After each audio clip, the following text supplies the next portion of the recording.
guys, I'm the Lock Picking Patrolman, and today I've got a new padlock for my collection. I went to the new Harbor Freight store here in my town that just opened up, and of course I found my way to the lock section, and they had, amongst other padlocks, this U.S. General short shackle padlock. Obviously it looks like an American 700 series clone, round body style padlock. On the packaging it says super strong solid steel shackle. Try saying that 5 times fast. Case hardened body, removable and rekeyable cylinder. Comes with 3 brass keys. And I think when I was picking this lock out was the first time that I've ever been looked at strangely from a store associate, because I went through every one that they had on the shelf and picked out the one with the best bidding, which doesn't look too bad. So let's go ahead and cut this thing open.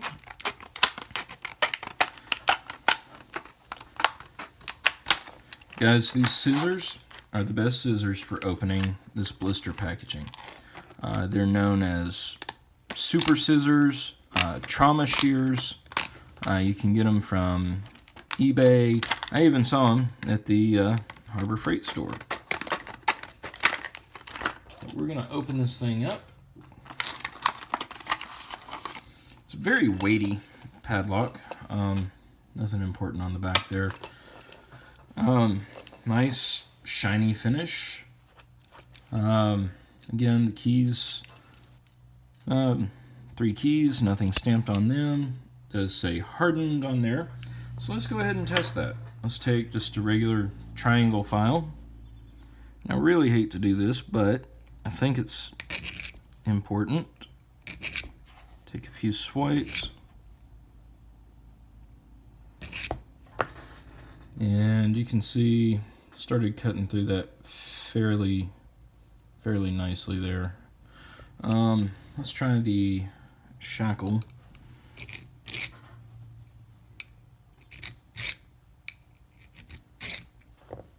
Okay, so 3 swipes on the shackle. We got nothing more than a little bit of scratching. So I would say that the body of this lock is not hardened. On the Ace 527 in the American 700 series, this pin is actually a removable hex head screw, and that allows you to remove the shackle to change it. So with a press fit pin in this one, I don't think we'll be able to change the shackle. Got an American style keyway here. So let's go ahead and get a tensioner and see what it takes to pick this thing open. Okay, 1 is loose. 2, got a little slide. 3 is bound, got a click off of him. 4, got a click. 5, I've gotten a couple clicks. Let's go back to 1. Nothing there. Click out of 2. 3 feels set. 4. Click there. Nothing on 5. Let off some of the tension because I think I overset one of these.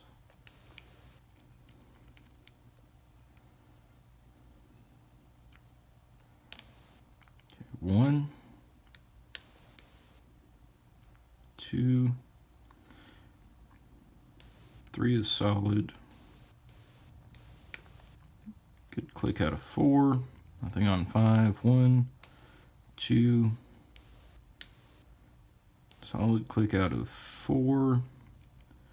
No turn-ins on the core yet. And the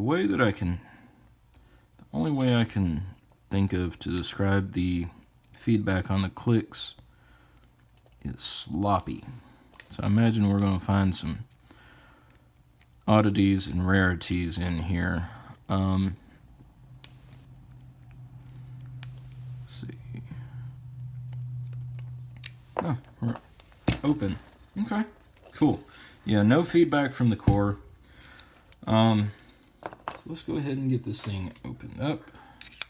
So Phillips head down the shackle hole.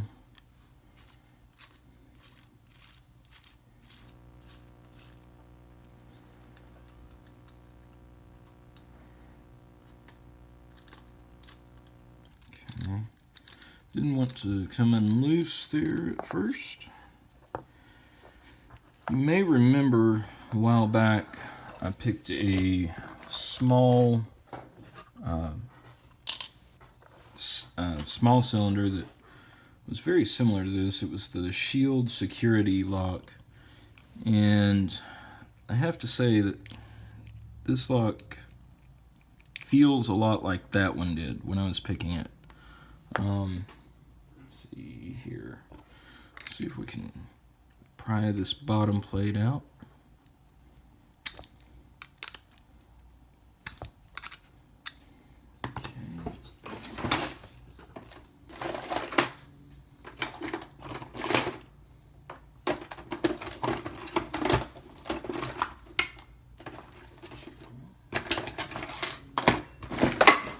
Alright, sorry about that. All I had at the ready were Phillips head screwdrivers.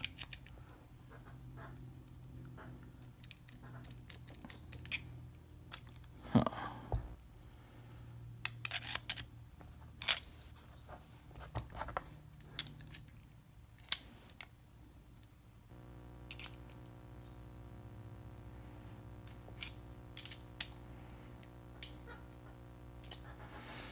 Okay. All right.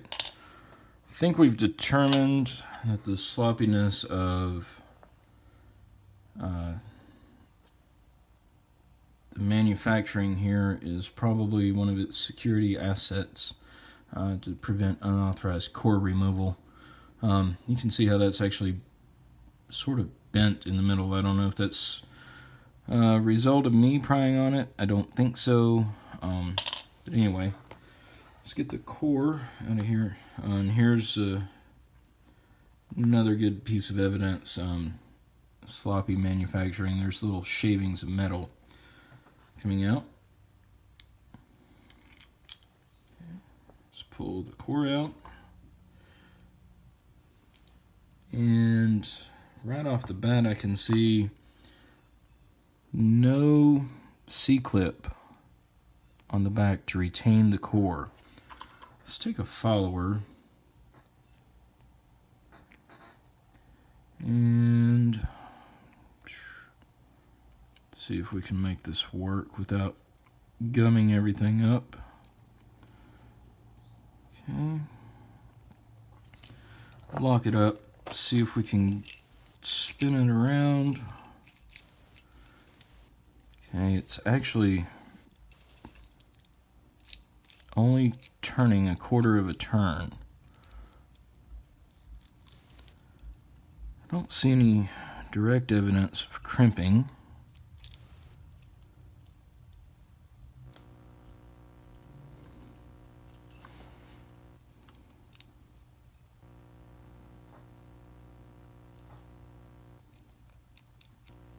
I have the feeling this may be a disaster in the making of getting this. Obviously, ease of rekeying is not very good. Let me cut the video and I'll come back, and once I've figured out how to get this thing, and I'll share it with you. Be right back. Okay guys, I'm back. I found that by core shimming this lock, I was able to get the plug to move forward, actually. So here we go, right through there. And yeah, that's what it felt like. There's actually a cutout back here for a retainer pin. We'll see, let's see how that interacts with the key.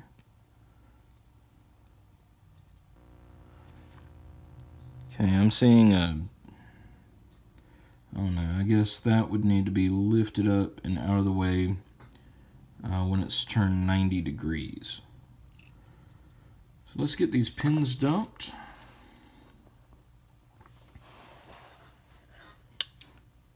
It's better than some of the Chinese or the other Chinese type core retainers that I've seen, and much easier once you know how to deal with it. Much easier to remove the core, disassemble it, instead of having to fight one of those evil little C-clips, which are sometimes the most secure part of the entire lock. This is a skeletonized core, half of it cut off. I don't know why they would manufacture something like this. If anyone out there watching can offer some insight, I would love to hear it. Okay, let's get the driver pins out. It's very shallow spool, or just a very not well made standard in 1, same in 2, same in 3, same in 4, and the same in 5. Let's slide around to the back and pull this core retainer device. Okay, there's the core retainer pin. And it looks like all the springs in there are the same. So basically your core retainer pin takes up chamber 6. One final test. You can see this is just an American key that I have laying around. And no, the standard American key will not work in there. I'm not sure if this is a master. You can look at the profile on that. Sort of looks like it might be in maybe an M1 keyway. But anyway, well guys, thanks for watching. This lock's, well, you know, if you want a round body padlock in your collection, $6, you're not going to lose a whole lot for it. So, thanks for watching. If you have any questions or comments, please leave them below. And as always, stay safe picking and have fun.